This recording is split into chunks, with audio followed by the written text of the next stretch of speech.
Ibu dua kali Bang. Ustaz tuh nggak bisa hari Jumat kan isi yang di. Sudah izin.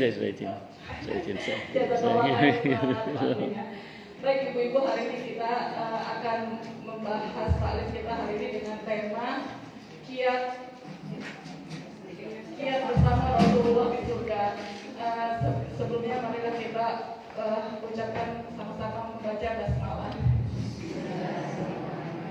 Ustaz tanpa menutup panjang.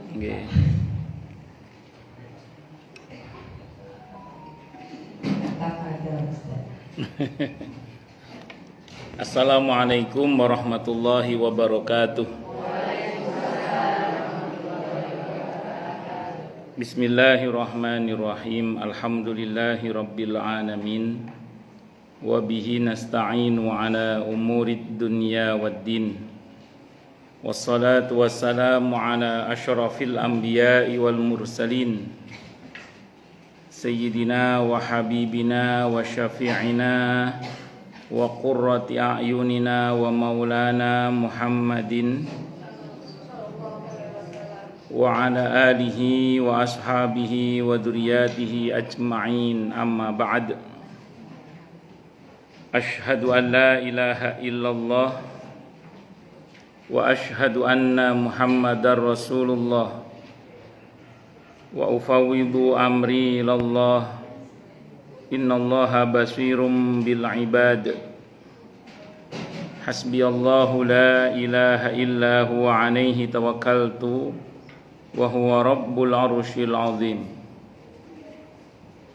Qala Allahu ta'ala fi kitabihil karim hikayatan an nabiyillahi Musa alaihi salam, Rabbi shrah li sadri wa yassir li amri wahlul 'uqdatam min lisani yafqahu qawli.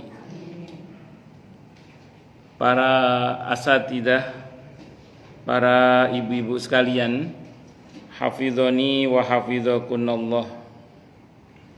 Wabil khusus segenap pengurus majelis taklim ibu-ibu Masjid Raudhatul Jannah, yang semoga pengurusnya dan jamaahnya selalu dalam naungan rahmat, barokah, perlindungan serta bimbingan Allah Subhanahu wa ta'ala. Amin Allahumma amin insyaallah.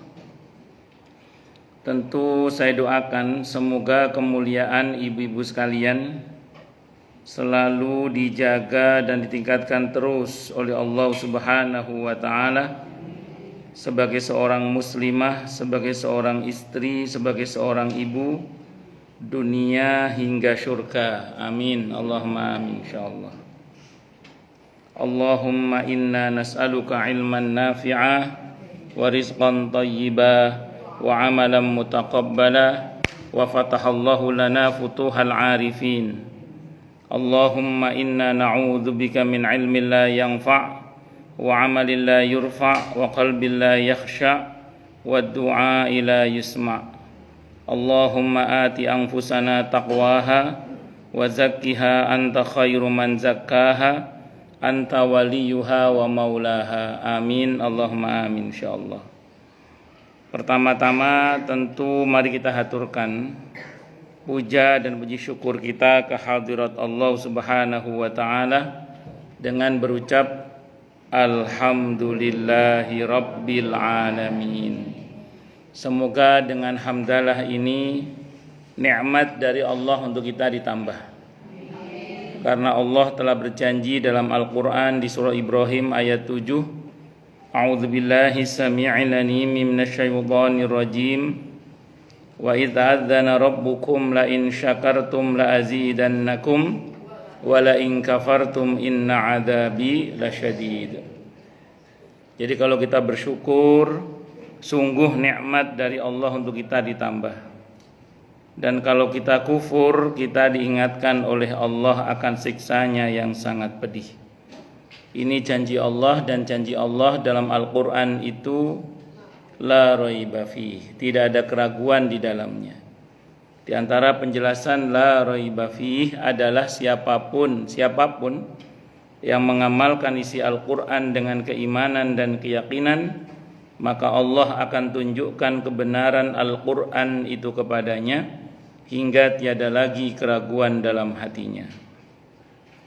Salawat dan salam semoga tercurah limpahkan untuk junjungan kita Nabi besar Muhammad sallallahu alaihi wasallam. Semoga kita semua diakui sebagai umat beliau. Amin Allahumma amin insyaallah. Saya wasiatkan terutama kepada diri saya sendiri dan pada panjenengan semua agar kita semua terus berusaha meningkatkan ketakwaan kita kepada Allah Subhanahu wa taala. Karena dengan takwa itulah kita bisa memperoleh derajat yang sangat tinggi dengan sesungguhnya di sisi Allah Subhanahu wa taala. Hal ini didasarkan kepada firman Allah Subhanahu wa taala dalam Al-Qur'an di surah Al-Hujurat ayat 13. A'udzu billahi samii'il 'aliim minasyaitonir rajim. Ya ayyuhan nasu inna khalaqnakum min dzakarin wa untha wa ja'alnakum syu'uban wa qabaila lita'arafu inna akramakum 'indallahi atqakum al-ayah. Wahai manusia, sesungguhnya kami telah menciptakan kalian dari seorang laki-laki dan seorang perempuan, berkembang menjadi bersuku-suku dan berbangsa-bangsa agar kalian saling mengenal. Sesungguhnya yang paling mulia di antara kalian di sisi Allah adalah yang paling bertakwa. Allah juga berjanji akan memberikan bonus bagi siapapun yang sungguh-sungguh bertakwa kepada Allah, berupa solusi atau jalan keluar dari setiap masalah yang dia hadapi, dan Allah juga berjanji akan memberinya rizki dari arah yang dia tidak duga sebelumnya. Hal ini didasarkan kepada firman Allah Subhanahu wa taala dalam Al-Qur'an di surah At-Talaq ayat 2 dan 3. A'udzubillahi samii'il 'aliim minasyaitonir rajim. Wa may yattaqillaha yaj'al lahu makhraja wa yarzuqhu min haitsu la yahtasib. Dan barang siapa orang yang bertakwa kepada Allah, maka Allah akan berikan dia jalan keluar dan rezeki yang tak terduga. Di tempatnya Allah berfirman, "Wa may yattaqillaha yaj'al lahu min amrihi yusra." Siapa yang bertakwa kepada Allah, maka Allah akan jadikan urusannya mudah.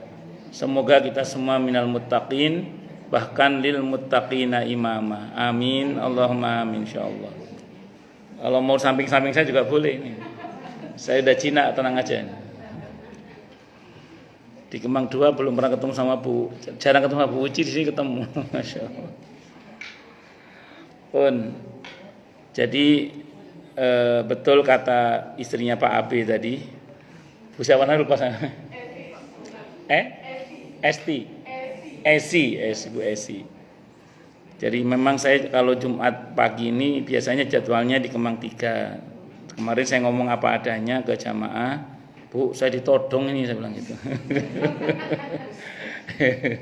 Dan ini kan sesekali aja, saya bilang gitu. Jadi enggak setiap Jumat, ini sesekali. Yang nodong saya namanya Bu Ana, saya bilang gitu. Betul Bu Ana, betul. Saya ngomong apa adanya. Jadi saya untuk Jumat ini memang izin sengaja untuk datang ke Kemang 5. Alhamdulillah diizinkan. Kalau enggak diizinkan ya saya berangkat sendiri. sudah ditodong. Buatan diizinkan alhamdulillah. Saya ngomong apa adanya. Jadi tidak ada yang dikhianati dalam hal ini. Saya ngomong apa adanya. Baik.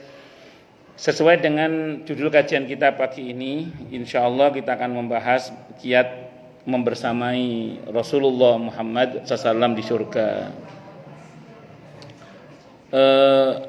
Ada hadis riwayat Muslim, di antaranya riwayat Muslim. Ada beberapa sahabat Nabi, di antaranya sahabat Thauban radhiyallahu an. Itu beberapa hari menuang khidmah, ya, menuang air wudu untuk Rasulullah Muhammad sallallahu alaihi wasallam. Setelah beberapa hari khidmah, ya, melayani Nabi menuang air wudu, sebagaimana biasa Nabi menawarkan hadiah.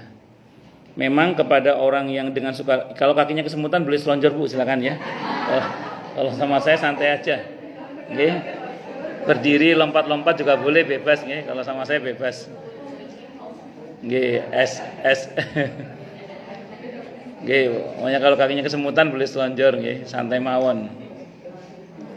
Singkat kata, singkat cerita, Nabi seperti biasa Bu ya, menawarkan hadiah. Jadi akhlak yang mulia Nabi kita Muhammad SAW mencontohkan dan mengajarkan kepada kita, kalau ada orang yang berbuat secara sukarela untuk kita, bantu kita maksudnya, khidmah bantu kita secara sukarela, walaupun kita tidak ada kewajiban menggaji karena memang tidak ada akad ijarah, tidak ada akad sewa menyewa waktu dan tenaganya, tapi akhlak dalam Islam kita diajarkan oleh beliau Nabi kita Muhammad SAW agar memberikan hadiah. Maka Nabi mengatakan kepada sahabat ini, sal, mintalah kamu hadiah. Jadi menuang air wudhu beberapa hari untuk Nabi kita Muhammad SAW, itu sukarela. Ketika Nabi tidak ada kewajiban menggaji, tidak ada akad ijarah. Tapi kemudian Nabi tetap akhlaknya tadi menawarkan apa Bu? Hadiah. Sal, mintalah kamu hadiah, kata Nabi.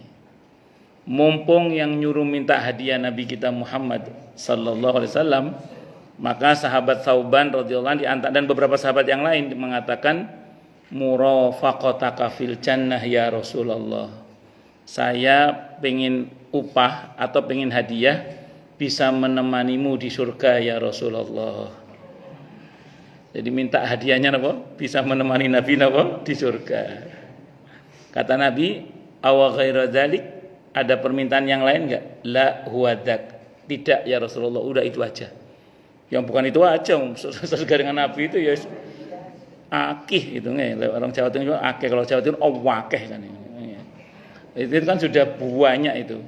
Dapat sesurga dengan Rasulullah Muhammad sallallahu alaihi wasallam. Karena enggak minta yang lain, kata Nabi, kalau bahasa kita ya wis. Tapi di hadisnya enggak ada ya wisnya, ini modifikasi. Ini bahasa dialek, mafhum riwayat namanya. Ya sudah. A'inni 'alaika bikasrati sujud, kata Nabi. Bantu saya, kata Nabi, supaya nanti kamu bisa bersama dengan saya di surga dengan cara memperbanyak sujud. Fa innaka idza sajadta rafa'akallah. Karena kalau kamu sujud, Allah akan angkat derajat kamu. Jadi kalau kita sujud Bu, derajat kita diangkat. Nah, masalahnya kan gini Bu ya. Surga Nabi itu kan pasti surga yang sewangat tewinggi ya, saking tingginya itu. Ya sewangat apa tewinggi ya, saking tingginya itu. Jadi surga Nabi itu pasti surga yang sewangat tewinggi gitu ya. Kira-kira loh Bu, kalau kita ngejar surga Nabi pakai sujud yang menggunakan kepala kita saja, kan katanya kalau kita sujud derajat kita diangkat, dalam hadis Sahih Muslim tadi ya, kalau kamu sujud derajat kamu akan diangkat. Kira-kira terkejar nggak Bu surganya Nabi kalau kita sujudnya hanya bermodalkan kepala kita yang cuma satu ini? Nggak terkejar. Karena kita sujud pakai kepala kita yang satu ini kan cuma berbatas usia ya. Berapa usia kita? 70, 80, 90, 100. Artinya kita nggak lama. Sementara surga Nabi itu mesti dhuwure ngoten mawon. Nah, sehingga kalau kita kejar pakai kepala kita sujudnya, kalau orang Jawa bilang nggak kemput Bu. Jadi nggak terkejar. Nah, gimana caranya Ustaz supaya bisa terkejar? Tentu dengan izin Allah dan rahmat Allah tentunya. Begini ya. Kalau kita ngejar pakai sujud pakai kepala kita ini sujudnya di samping berbatas waktu usia, kemampuan sujudnya juga terbatas. Belum kalau ada mual-mualnya, muales-mualesnya itu. Ya kan mual-mualnya, muales-mualesnya. Ya nggih ngoten nggih. Nah, maka caranya gini Bu, libatkan banyak kepala untuk sujud yang ketika mereka sujud kita dapat pahala yang sama dengan mereka.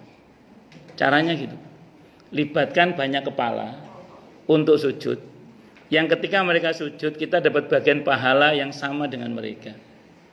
Sehingga besar harapan kita itu nanti bisa mudah-mudahan dengan izin Allah tentu dan rahmat Allah kita bisa diizinkan oleh Allah untuk bersama dengan Rasulullah Muhammad SAW di surga itu.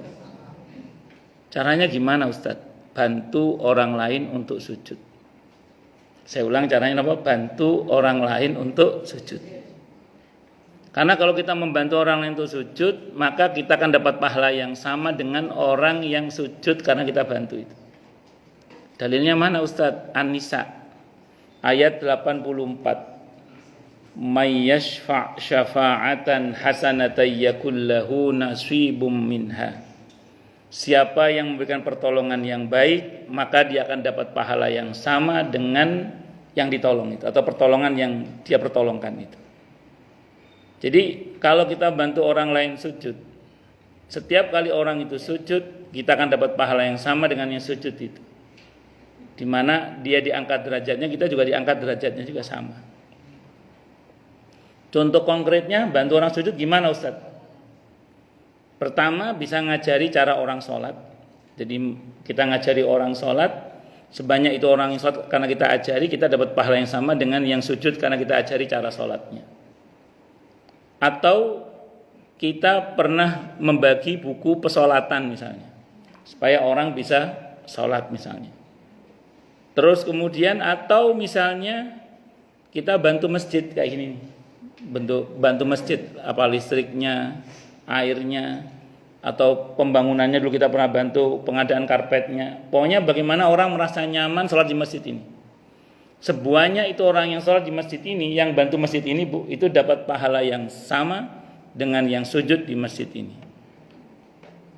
Atau jenengan bantu seperangkat alat sholat misalnya, sarung, mukena, baju koko, peci, sajadah, dan macam-macam. Sebuahnya itu orang yang sholat menggunakan yang kita bantu itu, maka kita dapat pahala yang sama dengan sekian banyak orang yang kita bantu itu. Yang paling efektif ya tadi, mengajarkan ilmu, atau ini masjid tadi itu, atau musola. Sebuahnya itu orang yang sholat di masjid ini, insya Allah kita akan dapat bagian pahala yang sama dengan mereka. Wah Ustadz, tadi beberapa contohnya kok pakai uang Ustadz, kan tidak semua orang uangnya banyak Ustadz. Oh gampang, kalau uangnya nggak banyak, kasih tahu yang uangnya banyak. Nggak tahu gitu ya, saya tahu. Kalau ibu misalnya uangnya nggak banyak, kasih tahu yang uangnya banyak. Misalnya gimana? Update status. Ayo ini ada musola lagi dibangun, ada masjid lagi dibangun, ini ada musola butuh karpet. Ini kita update status atau kita posting apa, nanti orang yang baca siapa tahu dia ada rizki kan. Terus kemudian gara-gara informasi dari kita dia berbuat baik. Dalam hadis Sahih Muslim, yang menginformasikan kebaikan itu mendapat pahala yang sama dengan yang diberi informasi.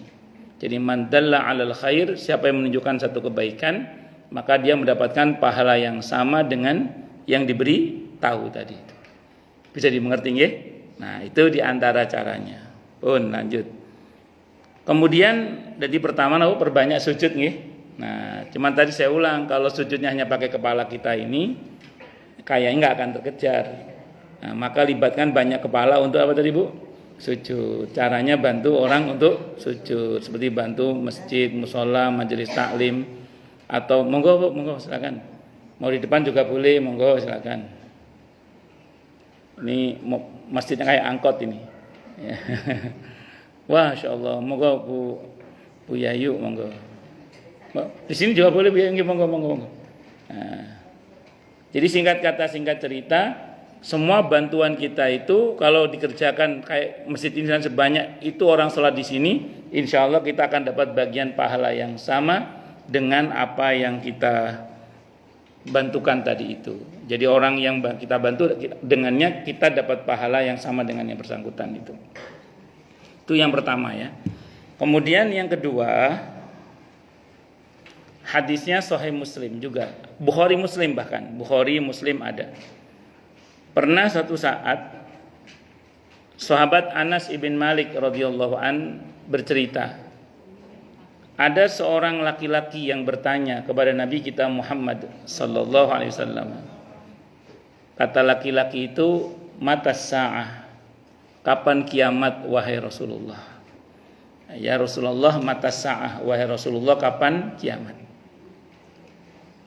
Ditanya kapan kiamat, Nabi tidak langsung jawab. Berarti kapan kiamat itu enggak penting. Jadi kenapa? Buktinya Nabi tidak menjawab dan Allah juga tidak menjelaskan kapan pasnya kiamat itu. Nabi malah balik bertanya, "Madza a'datta laha?" Apa yang telah kamu persiapkan? Kok kamu nanya kiamat itu loh? Apa yang telah kamu persiapkan? Kok kamu nanya kiamat? Orang itu menjawab, la syai', tidak ada ya Rasulullah, illa anni uhibbullaha wa rasulah, selain dari bahwa saya ini hanya mencintai Allah dan Rasulnya. Kalau bahasa sederhananya, saya nggak punya bekal ya Rasulullah. Bekal saya cuma cinta. Modal apa? Cinta. Mencintai Allah dan Rasulnya Muhammad sallallahu alaihi wasallam. Maka Nabi bersabda, anta ma'aman ahbabta. Kamu bersama dengan siapa kamu cinta. Jadi kamu akan bersama dengan siapa kamu cinta. Sahabat Anas ibn Malik radhiyallahu anhu mengatakan, hari itu tidak ada hal yang paling membahagiakan saya selain sabda Nabi kita Muhammad SAW, engkau bersama dengan siapa engkau cinta. Karena berarti, kata beliau, potensial saya bisa membersamai Rasulullah Muhammad SAW, bisa membersamai Abu Bakar dan Umar radhiyallahu anhuma di surga, walaupun saya tidak bisa beramal seperti beliau-beliau. Karena apa? Karena saya mencintai beliau semuanya. Nah, jadi modal cinta, Bu. Kalau kita pengen nanti bisa bersama dengan Nabi kita Muhammad SAW, itu modalnya di antara apa, Bu? Cinta. Cuman memang cinta di sini harus dibuktikan. Cinta harus apa, Bu? Dibuktikan. Karena kalau nggak dibuktikan, itu namanya cinta dusta. Cinta gombal namanya itu. Kalau orang Jawa Timur nyebutnya gombal mukio itu. Gombal mukio itu tanya sama orang Jawa Timur. Nggih ngoten nggih, Pak. Jadi kalau ada cinta kok nggak dibuktikan, itu cinta palsu, cinta dusta, itu cinta napa? Gombal. Supaya nggak gombal, berarti cinta kita harus dibuktikan, nggih. Nah, dibuktikan. Yang pertama, pertanyaan gini, maaf, apa yang harus kita lakukan sebagai bukti kalau kita ini mencintai Nabi kita Muhammad sallallahu alaihi wasallam? Ini paling tidak saja, Bu ya, ini paling tidak saja. Ini demi supaya nanti semoga bersama dengan Rasulullah Muhammad sallallahu alaihi wasallam. Yang pertama, bikasrati dzikrin nabi bikasrati shalawati alaihi. Dengan cara memperbanyak menyebut dan mengingat Nabi kita Muhammad sallallahu alaihi wasallam. Dengan cara memperbanyak bersolawat untuk Nabi kita Muhammad sallallahu alaihi wasallam. Itu cara yang pertama.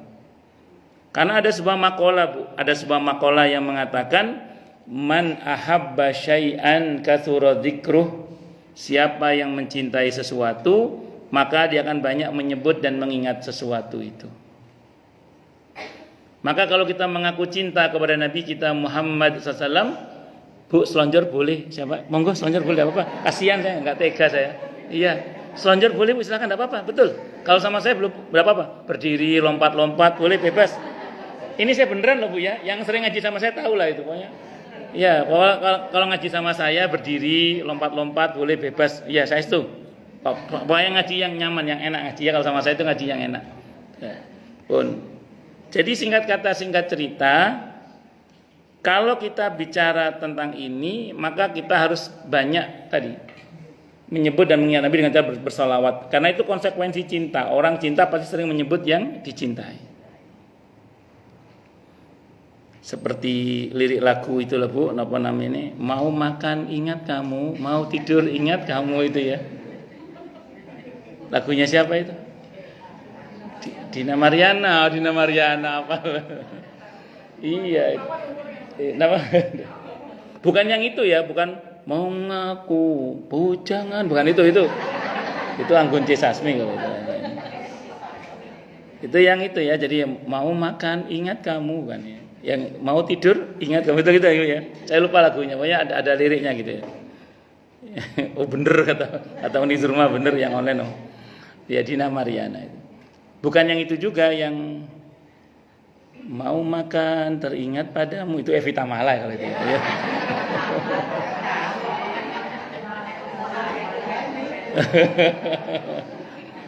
Enggak Bu, itu gara-gara ini korban artis nama artis safari zaman TVRI masih iya.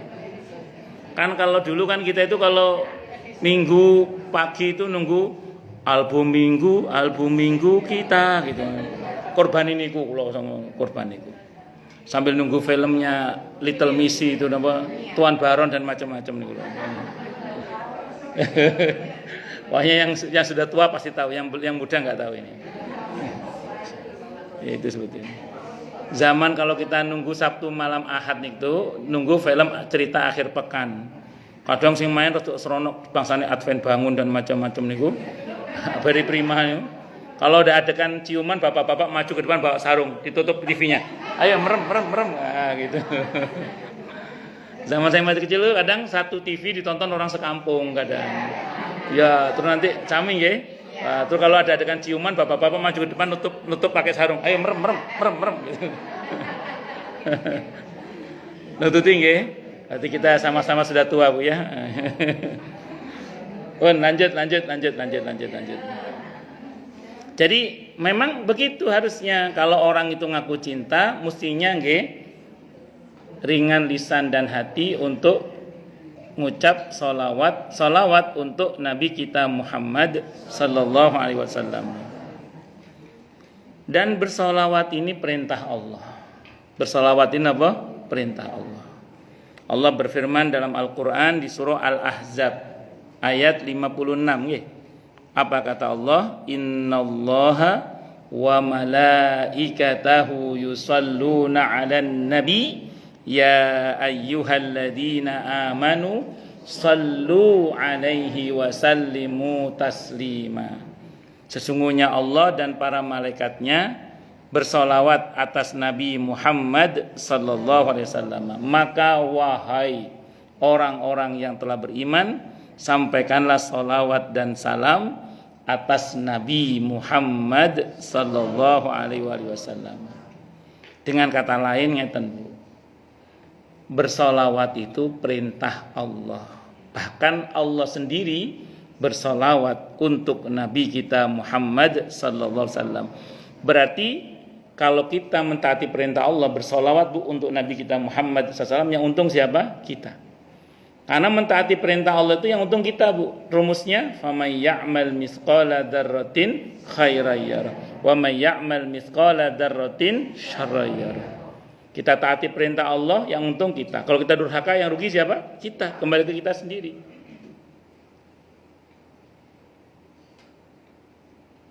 Ini untuk menepis anggapan keliru Bu dari sebagian orang yang mengatakan, wahai kaum muslimin, bagaimana mungkin kalian berharap syafaat Nabi kalian sementara Nabi kalian saja masih minta kalian doakan? Maka kita jawab, bersolawat itu bukan permintaan Nabi kita Muhammad sallallahu alaihi wasallam. Bersolawat itu perintah Allah. Dan saya ulang, kalau perintah Allah Bu, kalau perintah Allah yang untung siapa? Kita. Nanti ibu-ibu kalau berkesempatan nggih baca, kalau di rumah ada ya, kitab Riyadhus Shalihin. Ada bab tentang sholawat di situ itu Bu. Bab tentang sholawat. Itu dari bab pertama, dari hadis yang pertama sampai hadis paling belakangan, paling akhir. Sependek yang saya ingat dan sependek yang saya baca Bu ya, tidak ada satupun keutamaan sholawat untuk Nabi kita Muhammad SAW. Tidak ada. Jadi nggak ada keutamaan sholawat yang untuk Nabi itu di situ tidak saya temukan. Yang ada Bu, dari hadis pertama sampai hadis terakhir, keutamaan sholawat itu kembali pada kita yang membaca. Ibu nanti cek dalam kitab Riyadhus Shalihin, bab tentang sholawat. Dari hadis pertama sampai hadis terakhir, sependek yang saya ingat ya, dan sependek yang saya baca, tidak ada satupun keutamaan sholawat yang kembali kepada Nabi kita Muhammad SAW. Dengan kata lain apa Bu? Nabi itu SAW tidak butuh doa kita gitu loh. Beliau itu sudah dijamin langsung oleh Allah. Kalau kita bersolawat yang untung siapa Bu? Kita. Karena mentaati perintah Allah itu yang untung kita. tadi faman ya'mal mithqala dzarratin khairan wa may ya'mal mithqala dzarratin syarran. Atau kalau mau yang lebih jelas lagi, surah Hamim As-Sajdah, surah Fussilat, surah ke-41 ayat 46 itu lebih jelas lagi itu. Penjelasan detailnya disampaikan oleh Abu Lais As-Samarqandi rahimahullah dalam kitabnya Tamyizul Ghafilin. Ketika beliau menjelaskan ayat tadi surah Hamim As-Sajdah ayat 46, surah ke-41 ayat 46 nggih. Itu beliau mengutip penjelasan Sayyidina Ali bin Abi Thalib radhiyallahu an. Apa kata beliau? Ma ahsantu ila ahadin wa ma asa'tu ilaihi li'anna Allah yaqul man amila salihan fali nafsi wa man asa'a fa 'alaiha. In ahsantu ila ahadin faqad ahsantu ila nafsi wa in asa'tu ila ahadin faqad asa'tu ila nafsi. Kata beliau, aku tidak pernah berbuat baik pada orang lain. Aku juga tidak pernah berbuat jahat pada orang lain. Karena Allah telah berfirman yang artinya siapa yang berbuat baik maka manfaatnya untuk dirinya sendiri. Dan siapa yang berbuat jahat maka dosanya juga untuk dirinya sendiri. Jadi kata beliau, kalau aku berbuat baik pada orang lain, sejatinya aku berbuat baik pada diriku sendiri. Kalau aku berbuat jahat pada orang lain, sejatinya aku berbuat jahat pada diriku sendiri. Nah, saking jahatnya itu. Jadi kalau kita pakai teori ayat ini, Bu, nggih, mentaati perintah Allah perihal berbuat baik pada orang lain, apalagi kepada Nabi kita Muhammad SAW, Bu, kelihatannya saja kita itu berbuat baik pada orang lain, tapi sebenarnya kita berbuat baik pada diri kita sendiri. Bu, kelihatannya kita mendoakan baik orang lain, tapi tanpa kita sadari doa itu kembali pada kita loh, Bu. Karena di atas kita dalam satu hadis yang sahih atau maqal ada malaikat yang mendoakan walaka mislu dzalik, bagimu seperti itu juga. Makanya hal-hal yang baik yang terjadi pada kita hari ini, Bu, secara sunnatullah bisa jadi karena kita pernah mengharapkannya terjadi pada orang lain. Jadi hal-hal yang baik yang terjadi pada kita hari ini secara sunnatullah, tentu dengan izin Allah maksud saya, terjadi karena kita dulu mungkin pernah mengharapkannya terjadi pada orang lain. Karena kita berharapan baik untuk orang lain, harapan itu kembali pada kita sendiri, Bu. Harapan itu kembali pada diri kita. Makanya kalau bisa doakan orang-orang banyak anaknya, Bu, biar Ibu segera kasih anak, amin Allah insyaallah. Semoga ya, kita doakan. Ya. Mumpung di majelis taklim kita doakan ibu istrinya Pak Habib, Bu Esi, kita doakan semoga segera diberi keturunan oleh Allah yang salih salihah, banyak dan berkualitas, amin Allah insyaallah. Kita sing pakai pisan nih. Banyak tapi berkualitas gitu ya, amin Allah insyaallah. Siapa tahu kayak Komeng itu sekali hamil langsung 5 ya. Oh, tapi Bu, saya doakan yang penting barokah lah. Pun lanjut. Singkat kata, singkat cerita, kalau kita bicara soal ini, Bu, rumusnya apa ini? Bahwa kalau kita berbuat baik, kembali pada kita sendiri. Bu, kelihatannya saja kita itu menolong orang lain, tapi tanpa kita sadari, pertolongan kita kepada orang lain itu mengundang pertolongan Allah untuk kita. Hadisnya Sahih Muslim. Wallahu fi aunil abdi ma kana al abdu fi auni akhi. Allah itu senantiasa membantu hambanya selagi hamba itu mau peduli membantu saudaranya. Jadi saya ulang, kelihatannya saja kita itu membantu orang lain, tapi tanpa kita sadari bantuan Allah itu kembali kepada kita. Allah. Maka tidak jarang, Bu, bersamaan dengan kita membantu membereskan urusan orang lain, tidak jarang urusan kita dibantu beres oleh Allah. Kelihatannya aja kita beresin urusan orang lain, tapi tanpa kita sadari urusan kita dibantu beres oleh Allah. Hadisnya dari Sahih Muslim itu. Kelihatannya saja, Bu, kita ini mencintai orang lain karena Allah, tapi tanpa kita sadari tidak jarang cinta Allah kembali pada kita.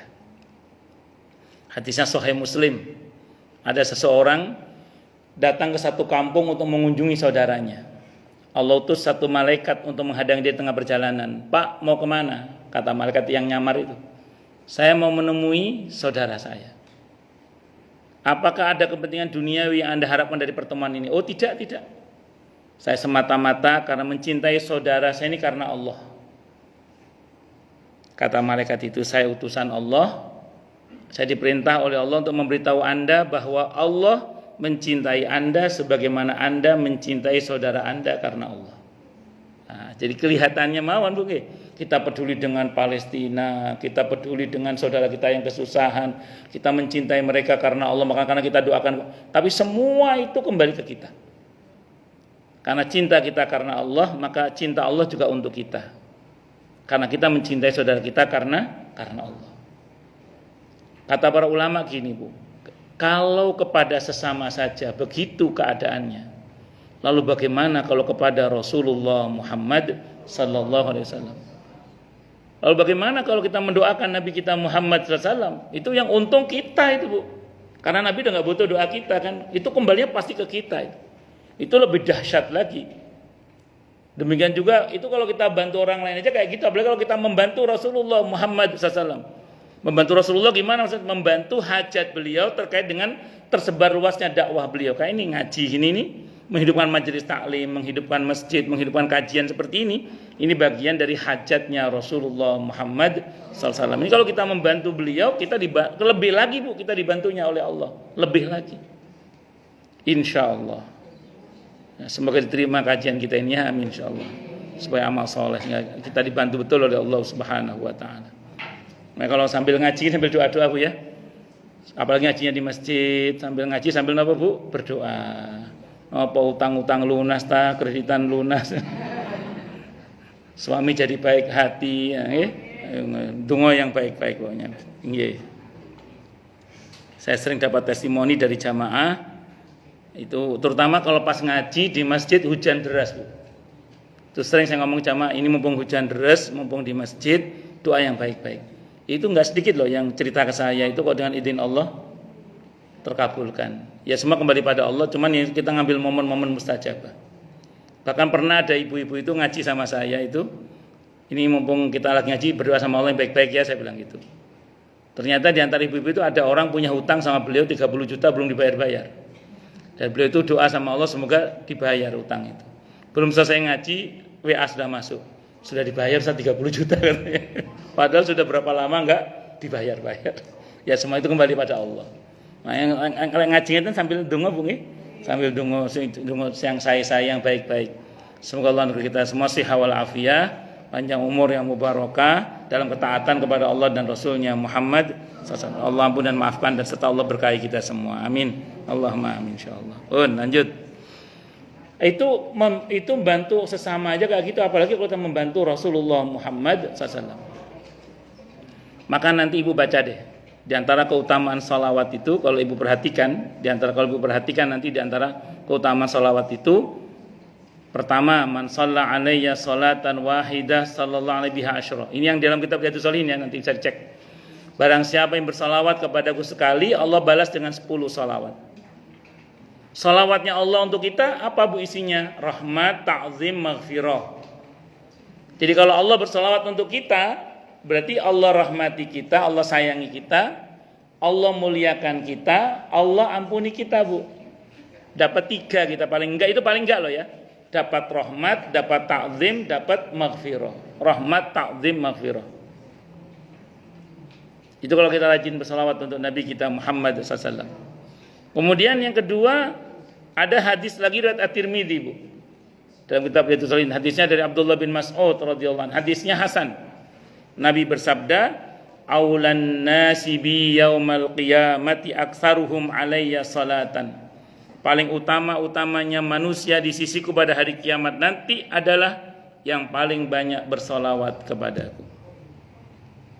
Jadi paling utama-utamanya manusia di sisiku pada hari kiamat nanti adalah yang paling banyak bersolawat kepadaku. Terus ada lagi satu lagi hadis Ubay bin Ka'ab radhiyallahu anhu. Hadis Ubay bin Ka'ab radhiyallahu anhu menceritakan tentang Ubay bin Ka'ab radhiyallahu anhu nanya sama Nabi. Hadisnya hadis hasan. Ada beberapa riwayat ada beberapa jalur periwayatan dari Ubay bin Ka'ab radhiyallahu anhu, hadisnya hadis hasan. Apa kata beliau? Ya Rasulullah, apa yang harus saya perbuat terkait dengan bersolawat kepada panjenengan di dalam doa saya. Kata Nabi, masyita, terserah kamu. Kalau seperempat doa saya adalah bersolawat padamu, bagaimana ya Rasulullah? Kata Nabi, masyita, lauzitta khair. Terserah kamu, kalau kamu tambah tentu lebih baik. Kata sahabat Ubay lagi nanya, ya Rasulullah, bagaimana kalau separuh dari doa saya adalah bersolawat kepadamu? Kata Nabi, masyita, terserah kamu. Lauzitta khairul lak, kalau kamu tambah tentu lebih baik. Lebih baik untukmu, kata Nabi. Ya Rasulullah, bagaimana kalau 2/3 dari doa saya bersolawat kepadamu? Kata Nabi, masyita, terserah kamu. Lauzitta khairul lak, kalau kamu tambah tentu lebih baik lagi. Terakhir, ya Rasulullah, bagaimana kalau seluruh doa saya adalah bersolawat kepadamu? Wis gak kok bereng jaluk solawat doa. Kata Nabi, idan, kalau begitu, kata Nabi, aukamakal, ada beberapa riwayatnya, tuqdo hajatuk, hajatmu akan dipenuhi, wa yukfahammuk, kesedihanmu akan dicukupkan, gak sedih lagi maksudnya, wa yughfaru dzambuk, dosamu akan diampuni. Kalau kita banyak bersolawat untuk Nabi kita Muhammad sallallahu alaihi wasallam. Saya sedikit cerita saja nih. Saya pernah suatu saat kakek saya, Allah yarham, itu kedatangan tamu bawa orang gila. Saya kenal karena yang gila itu bapaknya teman saya sewaktu SD.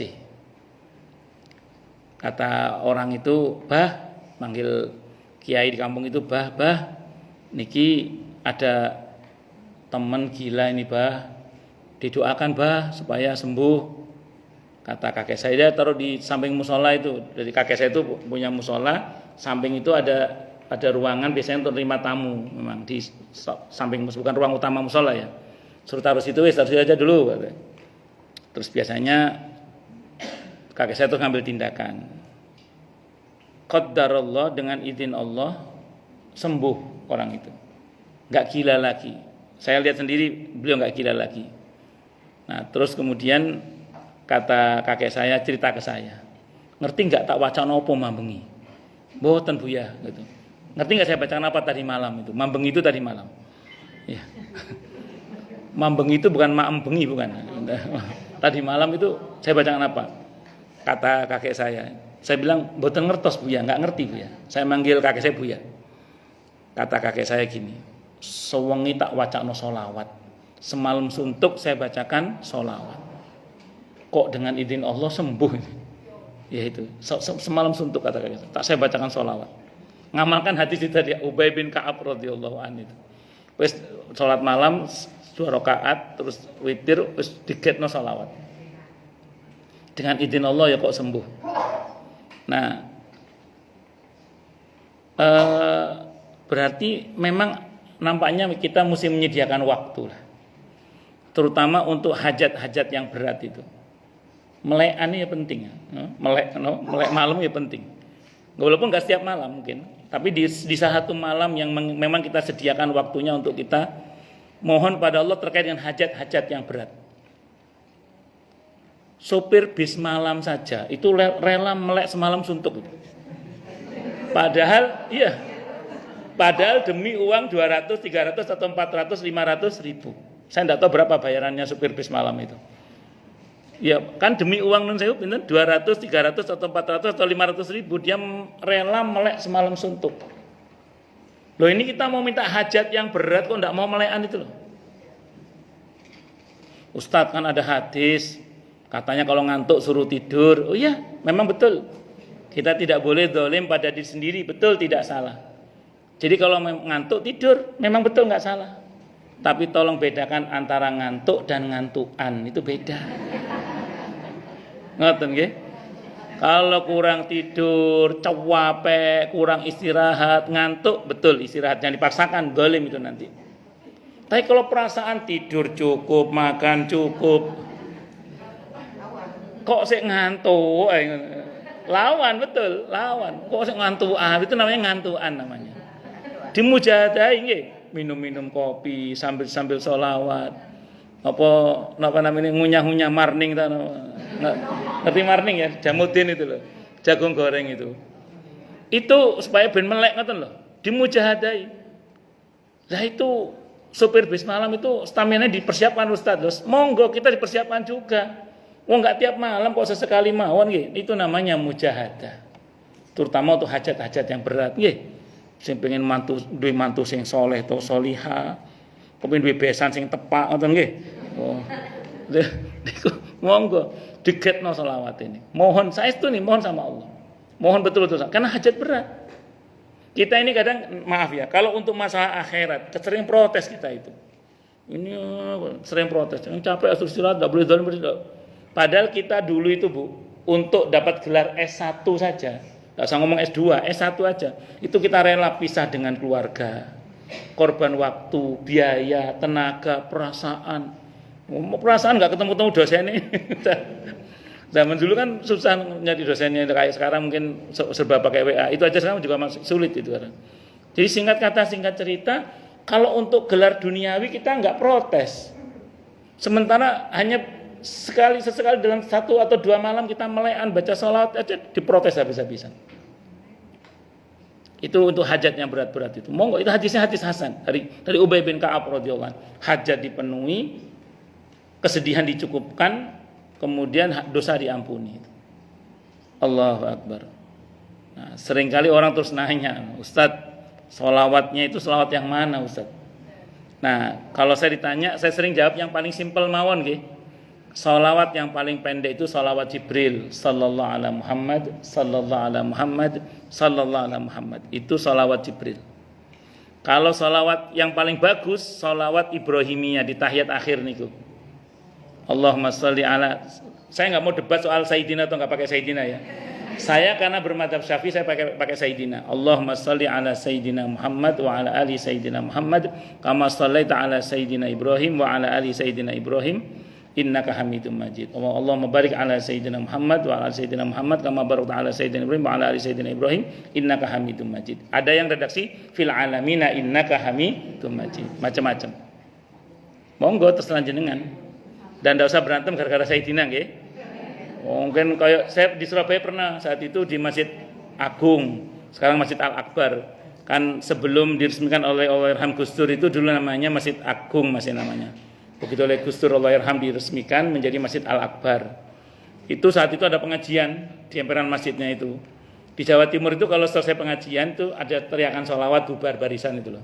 Allahumma sholli ala Sayyidina Muhammad itu bubar. Itu ada orang teriak pakai mic itu. Allahumma di depan saya lihat langsung itu. Dan saya ada di situ. Allahumma sholli ala Sayyidina Muhammad. Disusul teriakan berikutnya pakai mic juga. Di mic yang sama itu. Allahumma sholli ala enggak pakai Sayyidina Muhammad itu ada itu. Ya apa arek-arek iki kok perkara ngono ae gelut nggih. Itu benar, itu terjadi di depan saya lihat langsung itu, ada di situ. Di mic yang sama itu. Pertama ada orang teriak, Allahumma sholli ala Sayyidina Muhammad. Disusul berikutnya, Allahumma sholli ala enggak pakai Sayyidina Muhammad. Enggak pakai tapi Sayyidina Muhammad. Mbuh karepe opo. Jadi enggak usah berantem gara-gara niku nggih. Enggak usah berantem mau pakai Sayyidina enggak pakai Sayyidina. Yang penting bersalawat untuk Nabi kita Muhammad sallallahu alaihi wasallam. Cuman memang kalau kata para ulama, kalau untuk hajat-hajat duniawi itu yang cocok sallallahu alaihi Muhammad, sallallahu alaihi Muhammad, sallallahu alaihi Muhammad itu untuk hajat-hajat duniawi cocok kalau itu. Kata para ulama, tapi bukan hadis ya Pak, kata ulama. Tapi kalau yang hajat-hajat ruhani itu biasanya menggunakan redaksi yang Allahumma sholli ala Sayyidina Muhammad. Itu cocok untuk hajat-hajat ruhani biasanya. Ya digabung saja dua-duanya. Nah, itu yang terpendek sallallahu alaihi Muhammad. Kalau yang terbagus salawat Ibrahimiyah itu yang paling bagus. Pun lanjut nggih. Setelah bersolawat tidak cukup hanya bersolawat, tapi juga harus berittiba, mengikuti sunnah Nabi kita Muhammad sallallahu alaihi wasallam. Jadi enggak cukup hanya dengan bersolawat, tapi harus ittiba, mengikuti sunnah Nabi kita Muhammad sallallahu alaihi wasallam. Nabi Allah berfirman dalam Al-Qur'an di surah Ali Imran ayat 31.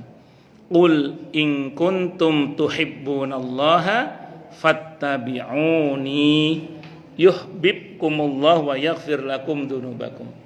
Katakanlah wahai Nabi, kalau kalian mengaku cinta kepada Allah, maka ikutilah aku. Maka Allah akan mencintai kalian dan mengampuni dosa-dosa kalian. Jadi kalau jenengan ibu-ibu itu mengikuti sunnah Nabi kita Muhammad SAW, maka kita akan mendapatkan ampunan dari Allah dan cinta Allah. Nah, saya nggak akan contohkan soal sholat, ya, jangan pun Anda sudah tahu semua lah tentang hadis sallu kama ra'aitumuni usolli, salatlah kalian sebagaimana kalian melihat aku sholat, khudhu anni manasikakum, ambillah cara manasik haji kalian seperti cara manasikku. Anda jangan pun paham sedanten, nggih. Nah, saya mau ceritakan gini aja. Ini yang paling sederhana yang hari-hari kita lakukan. Perkara yang sangat sepele, tapi melalui jalur ini kita bisa menjadi kekasih Allah insya Allah. Berdasar tadi surah Ali Imran ayat 31 tadi.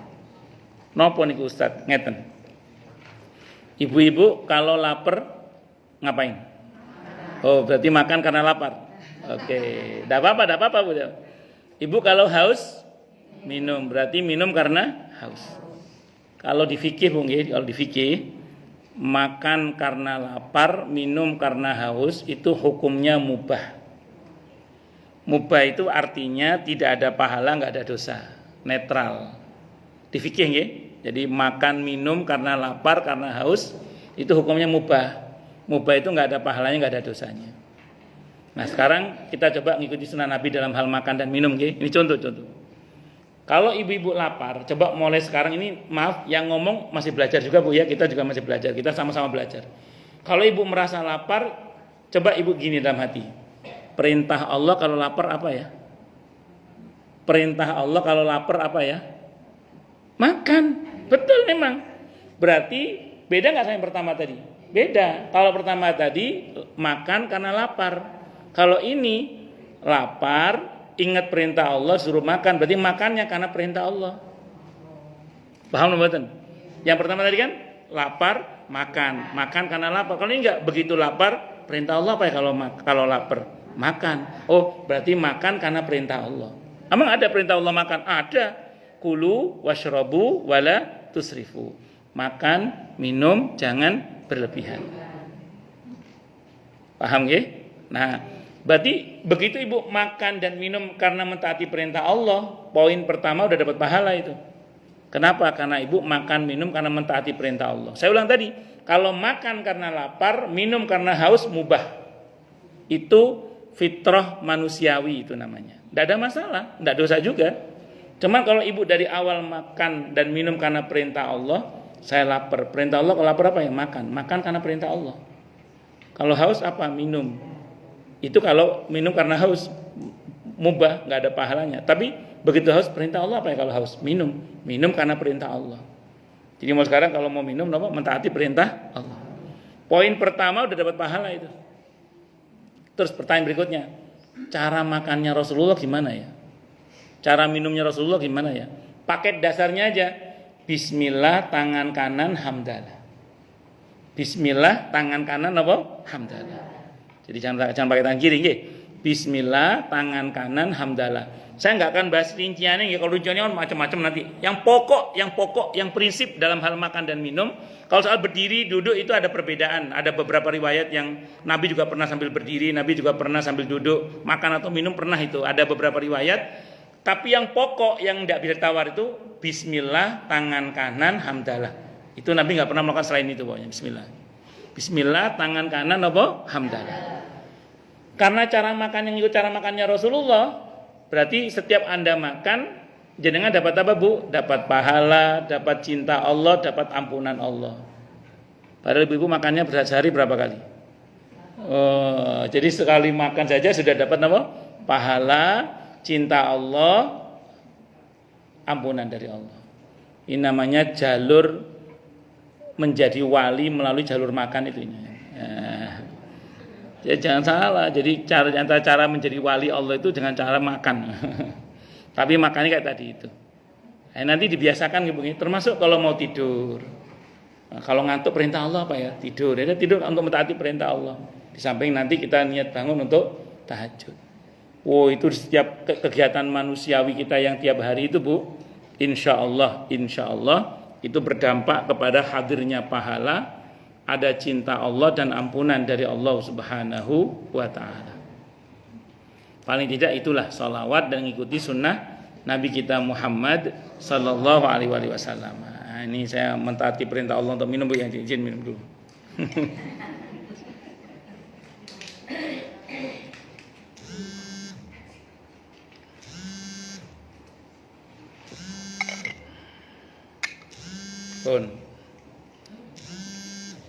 Berikutnya yang berkaitan dengan termasuk Bu, amalan yang membuat kita insya Allah akan bisa bersama dengan Rasulullah Muhammad SAW. Tapi kayaknya sebelum saya masuk ke bab hadis berikutnya, siapa yang mau tanya dulu, monggo silakan. Yang mau tanya dulu monggo, kalau ada. Tanya, protes, marah boleh, silakan kalau ada. Kalau nggak ada saya teruskan, maksud saya gitu. Monggo, ada? Wah, kirain ada. Tanya, protes, marah boleh. Kalau ada yang mau nanya dulu. Tanya, protes, marah boleh. Kalau ada. Nggih, monggo Bu. Istrinya Pak Sairozin. Putri. Pus.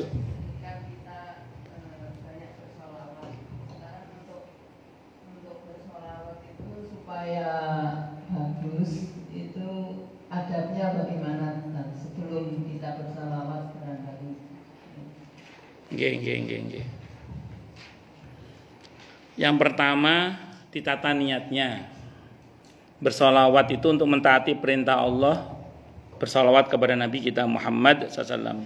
Innallaha wa malaikatahu yusalluna 'alan nabi ya ayyuhalladzina amanu sallu 'alaihi wa sallimu taslima. Jadi bersalawat itu niat yang pertama mentaati perintah Allah untuk bersalawat. Satu nggih, ditata niatnya. Yang kedua, memenuhi haknya Rasulullah Muhammad SAW. Jadi sebagai rasa terima kasih kita kepada Nabi, kita doakan beliau. Walaupun doa itu akan kembali pada diri kita sendiri. Jadi yang kedua, niat memenuhi haknya Rasulullah Muhammad SAW, di mana kita mau berterima kasih kepada Nabi dengan cara memperbanyak bersalawat untuk beliau. Itu yang kedua. Nah, kemudian yang ketiga baru kita minta terkait dengan hajat kita. Nopo hajat kita. Tapi urutan yang pertama tadi, akhlak yang kita jaga dalam hati nggih. Ya Allah, saya mau bersalawat untuk mentaati perintahmu untuk bersalawat. Yang kedua, memenuhi hak Rasulullah Muhammad sebagai rasa terima kasih kita kepada beliau. Baru kemudian kita mohon kepada Allah berkaitan dengan hajat-hajat kita. Nah, kalau itu yang kita lakukan, insya Allah. Ngoten nggih? Insya Allah. Nggih, monggo yang lain silakan kalau ada.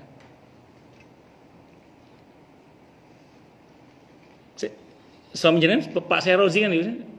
Nggih, kalau ini Pak Fahrozi nggih. Jadi menteri, Bu? Jadi enggak tahu. Kita doakan aja lah insyaallah.